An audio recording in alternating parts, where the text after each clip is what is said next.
विकासनगर क्षेत्र में व्यापार मंडल व व्यापारियों के साथ जीएसटी अधिकारियों ने किया मीटिंग का आयोजन। यह मीटिंग विकासनगर स्थित त्रिशला देवी जैन अतिथि भवन में आयोजित की गई, जिसमें विकासनगर, हरबतपुर, सहसपुर और डाकपत्थर के व्यापार मंडल के प्रतिनिधियों व क्षेत्र के व्यापारियों ने शिरकत की।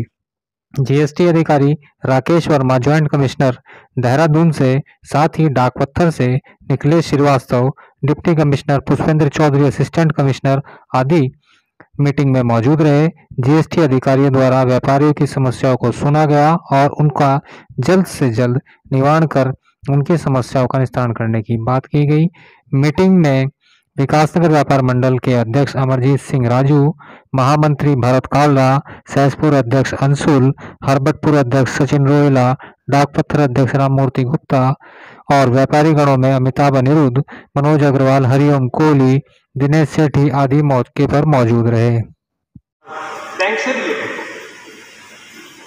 नोटिस में ये एक दिन में कार्यक्रम यहाँ मुख्यतः मैं आपको ये बिंदु बताऊंगा कि जीएसटी को लगे 5 वर्ष हो चुके हैं। जब जीएसटी लगा था तो ये बिंदु था कि जीएसटी लगने के बाद और राजस्व में कमी रहेगी, उसको कंपनसेशन सेस के माध्यम से पूर्ति होती रहेगी, परंतु वो 30 जून के बाद वो कंपनसेशन सेस की स्थिति समाप्त हो गई है। तो इससे राज्य के जो राजस्व है उस पर प्रतिकूल प्रभाव पड़ने की प्रबल संभावना है।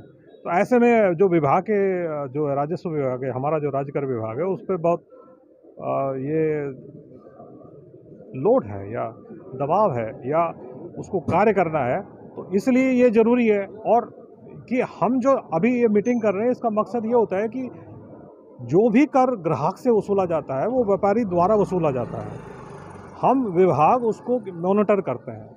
तो ये हम व्यापारियों के मध्य इसलिए आना चाहते हैं कि जो वो कर रहे हैं, रिटर्न फाइल कर रहे हैं, वो सही रूप में करें, जिस पे जो कर की दर है वो सही रूप में फाइल करें।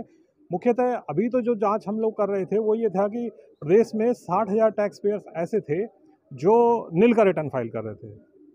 तो ये जानने का जरूरत था कि 60,000 लोग ऐसी कौन रजिस्टर्ड भी हैं और सरेंडर भी नहीं कर रहे, कैंसिल भी नहीं करा रहे और हम उनको जांच करनी पड़ रही है। तो हम प्रदेश में हम जो राज्य कर विभाग देखता है वो 36,000 थे, बाकी जो व्यापारी थे वो केंद्रीय कर विभाग उनके द्वारा देखा जाता है। तो हर जगह मतलब देहरादून में भी और अन्य प्रदेश के अन्य स्थानों पे भी हमारे अधिकारी जा रहे हैं इस बात की जांच करें कि नील का रिटर्न क्यों कर रहे हो। तो बहुत व्यापारियों को ये भ्रांति थी कि 20 लाख से जो कम की बिक्री होती है उस पर हमें कोई कर नहीं देना है, तो नील का रिटर्न वो फाइल कर रहे थे। तो उनको बताया गया कि विभाग में पंजीयन लेने के उपरांत जो भी वास्तविक बिक्री आपकी होती है उस पर आप कर जमा करेंगे।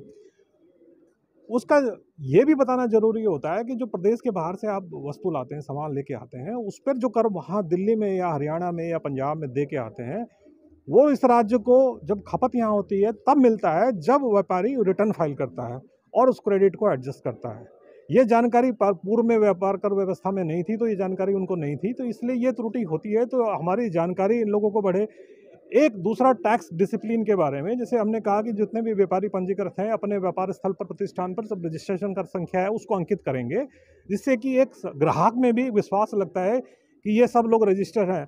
मैं ये एग्जाम्पल के तौर पे कहना चाहूँगा कि जो पलटन बाजार में हम 2 दिन पहले गए थे तो वहाँ पर लगभग 90% या 95% लोग रजिस्टर्ड थे, लेकिन वो होर्डिंग्स टूट गई थी तो उन्होंने ये बताया कि इसलिए हमारा नंबर अंकित नहीं, कुछ लोगों ने लगा रखे थे। हमने कहा इससे क्या होता है कि जो ग्राहक आपके यहाँ सामान खरीदने आता है उसको ये विश्वास नहीं होता है कि जो मैं कर ले रहा हूँ या जो आप कर ले रहे हो सरकार में जमा होगा नहीं होगा। तो ये सब बातें बताने के लिए, इस तरह की चीज़ें डिस्कस करने के लिए। और थी कि आपने एक पैकेट बताया कि 5 किलो का पैकेट है, उस पर टैक्स है, और एक खुला है उस पर टैक्स है। एक्चुअली मैंने ये जानकारी देने की कोशिश की थी कि प्री पैकेजिंग और प्री लेबलिंग वाले जो बिंदु है उसके पीछे धारणा क्या है। धारणा ये है कि जो वस्तु पैक के रूप में बिक्री होती है उस पर कर की दर अलग होगी या मतलब कर देयता होगी। जो फुटकर के रूप में जो वस्तु बिक्री होती है उस पर कर नहीं होगा, वो कर मुक्त रहेगी। ये भावना थी। अब इसके बारे में हमने कहा कि जिन लोगों को ये भ्रांति है उसकी एक बैठक हम लोग कर लेंगे और उसके बारे में स्पष्ट रूप से बताएंगे कि आपको ये इसका मतलब ये है और ये समझना चाहिए। वो विज्ञप्ति भी जो है वो भी उपलब्ध करा देंगे। सर, जैसे कि आपने कहा कि जैसे पंजीयन नंबर को लेकर के आपने एक बात कही थी कि जिन व्यापारी ने अवगत कराने के बाद भी अगर अपने दुकान के बाहर अगर पंजीयन संख्या नहीं लिखते हैं तो उन व्यापारियों के खिलाफ कोई क्या कार्रवाई होगी या क्या होगा? बिल्कुल। ये मैं आपको ये बता रहा हूँ कि उसमें 10,000 रुपये तक के दंड लगाने की स्थिति है कि 10,000 रुपये का दंड लगाया जा सकता है। लेकिन हमें हमारे बीच के सब व्यापारी हैं, हम ऐसा नहीं चाहते। लेकिन अब ये जैसे यहाँ आश्वस्त किया है कि ये 1-2 दिन में ही सारे लोग, काफ़ी लोगों ने लगा भी रखा है, लेकिन वो उसका जो एक तरीका होता है उस तरह से लगाना चाहिए कि कोई भी ग्राहक जब भी व्यापार स्थल पर जाए तो उसको ये पता हो कि ये पंजीकृत है। तो केवल पंजीकरण कहीं भी कागज पे लिख के रख लो, उससे नहीं फर्क पड़ता ना। आप अपनी ओर से जनता को और व्यापारियों को क्या संदेश देना चाहते मैं ये देना चाहता हूँ कि हम सभी का, हम भी एक तरह से जनता है, लेकिन हम सरकारी अधिकारी के रूप में कार्य कर रहे हैं। आप भी एक जनता हो, लेकिन आप व्यापारी के रूप में कार्य कर रहे हो। सबका, हमारा भी है और आपका भी। जब हम अपना जो ड्यूटी है, जो टैक्स कलेक्ट करते हैं, सही जमा करेंगे, रिटर्न फाइल करेंगे और हम सही तरह से निगरानी करेंगे, तभी से राज्य को राजस्व की प्राप्ति होगी, बढ़ोतरी होगी। इस राज्य का विकास भी उस कर पर ही निर्भर करता है। इसलिए हर आदमी जो इस विभाग में पंजीकृत है, उसका ये धर्म है, ड्यूटी है। ये मैं धर्म की बात कर रहा हूँ, ड्यूटी है कि वो वास्तविक रिटर्न फाइल करे। जैसे कि अभी विकास नगर के व्यापारियों ने जो सेल लगा करके बेच रहे हैं और वो विगत कई सालों से लगा रहे हैं, उसके बावजूद इन लोगों को काफ़ी नुकसान हो रहा है। उन लोगों के खिलाफ विभाग क्या हाँ, कार्रवाई ये अभी जो बताया, अगर वो विधिक रूप से पंजीयन लेकर के कैजुअल रूप के टैक्स पेयर के रूप में कर प्राप्त अदा करके बिक्री करते हैं तो वो विधिक है। अन्यथा करते हैं तो वो विधिक नहीं है, और उस पर हमारे जो स्थानीय अधिकारी वो त्वरित गति से कार्रवाई करेंगे और वो आश्वस्त करते हैं अब आपको।